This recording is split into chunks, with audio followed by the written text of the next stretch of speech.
Hey, welcome to the best episodes of Credit 101. This is episode 21. In this episode we're going to talk about when to actually get professional help when it comes down to your credit. And when I talk about professional help, I'm talking about you guys have negative accounts on your credit reports, like what to do, like the accounts are not coming off. I have tried to dispute. It's different situations, there's different reasons why you should get help. We're going to talk about when you should actually do that. And then I actually have a guide. So if you guys already have the membership, you guys can download this guide down below. So I talk about 5 different steps. We're going to go over step 1 now, and then you just go over the other different ones. But it's 5 different steps so you can decide and you can know what you guys can do if you need to get professional help. But this guide is going to be great so that you guys don't have to just wonder or have questions. You can figure out the answers to your actual questions on if you guys should get help, and then how you can actually get that help. If you don't have a membership yet, go ahead and use the dollar trial that I have for 7 days to get your membership. It's over 40 different downloads in there, from checklists, dispute letters, guides, different worksheets, kind of like this guide that we have here. And then also it's over 200 actual videos. So definitely check it out. It is only a dollar trial to start. So definitely check it out. Let's actually look at this guide. I don't want to spend a lot of time just talking. I want to actually go through this guide. So when you're repairing your credit, it can be very overwhelming. So especially if you guys have like multiple errors in your credit reports, collections, or just complex disputes altogether, this guide is going to help you handle the credit repair process on your own, or if you need to seek help is going to tell you about seeking help. So step 1, you have to assess your credit situation. If you need to know if you need to really get help, you need to see what's your problems. So first evaluate to determine if you can manage the credit repair alone or you're gonna need help. So do you have multiple errors on your credit report? Yes or no? If you have multiple errors on your credit reports, honestly, now I only think about suing these different companies. I don't think about personally like paying these companies or just focusing on only the disputes. If the disputes don't work, I want to go straight to suing. I don't want to play games with these companies.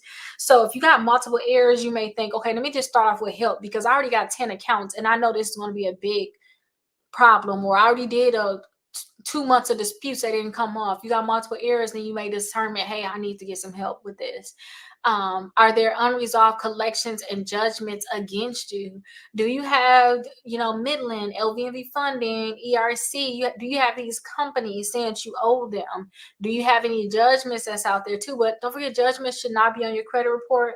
If you guys have the membership, check out the episode on judgments if you do have them. And I have a free dispute letter inside the membership that you guys can use to remove the judgments from your credit report. So definitely check that out. But that would mean you need professional help. Do you have inaccurate public records like bankruptcies and tax liens? Then you might need additional help with that, because don't forget, bankruptcies have to report a certain way on your credit report, and tax, not just tax liens, but just liens. Liens should not be on your credit reports at all. Only thing that they're reporting in terms of public records is bankruptcy. Are you unsure about how to dispute errors on your credit report? If you're unsure, or if you haven't talked to anybody to know like the different things that's out there, then maybe you do need to seek some help. And that's why I say, you know what, let me go to school to be a lawyer, because I learned so much about this here with the FCRA, but it's so much more to it. And to me, it's really suing. That is the biggest thing of it all, is suing. And I just feel like we don't have enough representation in terms of suing. So I said, I need to get more information. I need to get more education. And that's why I'm in school now. So that is good. So you guys may need to pursue more. And since I was unsure about how to do certain disputes or, certain lawsuits, I'm in school right now to learn that. I'm seeking professional help. And them actually telling me, have you been a victim of identity theft or fraud? If you've been a victim of identity theft and fraud and you actually did your dispute already and they have not removed it, maybe you need to get professional help. If you have not did the fraud, I did a episode inside of Credit 101 where we talked about identity theft and fraud, and I told you guys the steps you need to go to get these accounts from off your credit reports, and they should be off your credit reports within 10 days. I told you guys the steps, and if you have done those steps and it has not worked, then you need to seek help. But just in case somebody want to know what the steps are, when it come down, it's very simple in a way. When it come down to, if you guys do have fraud on your credit report, you need to file a FTC report. So go ahead and file your identity theft with the FTC. Use that to file your credit, file not the credit report. Use your FTC report and get you a police report about it, and then you take both of those and you mail it with a dispute letter to the credit bureaus, telling them to remove the fraudulent accounts from your credit reports, and they're supposed to remove it. I will also send both of those reports to each account that you have listed as fraud.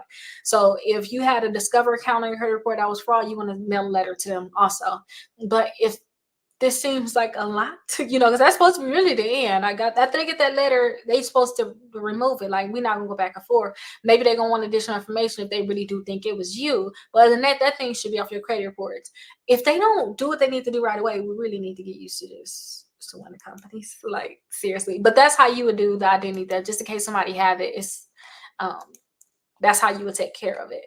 It's supposed to be removed. Is your credit score affecting your ability to get loans, housing, employment, and you're having problem?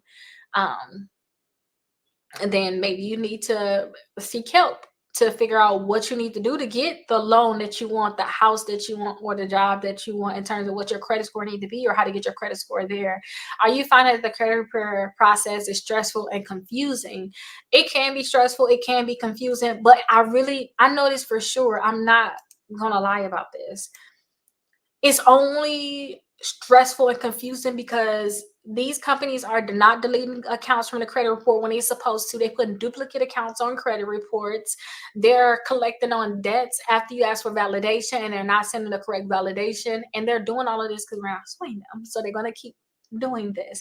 So it's stressful because they're not doing what they need to do in terms of removing these accounts from our credit reports, but it don't have to be stressful. Like, literally, you can send 2 months of dispute letters, and if they're not doing what they need to do, then you could possibly have a cause of action, which is something I found out. Like, after I sent you a dispute letter, you did not respond to me with a debt for my validation of debt. You did not respond. You put on my credit report. Then you put a duplicate amount, and then you got a amount that's not correct on top of that. Like, this is a lawsuit. Like, I could continue to dispute this account, or I could just go ahead and sue, which is what it needs to be. And when you sue, you want to get stuff moving faster, and than if you was to just keep, basically, if you ask me, just running your mouth, sending a dispute letter. Because that's what I was harsh with myself with the reality of how I talk to myself. Like, you're gonna just keep running your mouth, and they're not gonna delete it. Like, you need to sue them. Like, that's the reality you have to come up to before. But if it feels stressful, that's because these companies not doing what they need to do. So you need to just do what you need to do and protect yourself. But there's so many other things on here that you guys can be able to go through. Like, consider, doing on your own, when to actually seek help, finding the help that you need, and then monitoring the process, staying informed. This document is available down below if you guys have the membership. So go ahead and just download the document and go through the guide. If you guys are in a membership, you have questions, schedule a call with me. I'll be happy to go over any questions that you guys have, because I'm telling y'all, it don't have to be that complicated. Like, when it comes down to these accounts, it really don't. These credit bureaus and these companies are making it complicated because they're not doing what they need to do, honestly. But I will definitely see you guys in the next video. If you don't have a membership, go ahead and get the membership down below in the comments and the description. It's $1 trial for 7 days, and it's over 70 different downloads. So not 70, 40. So you definitely going to appreciate it. Hopefully I'll add more over time. Tell me what y'all need, and I'll see if I can create something for everybody to help with that, especially if it's a guide.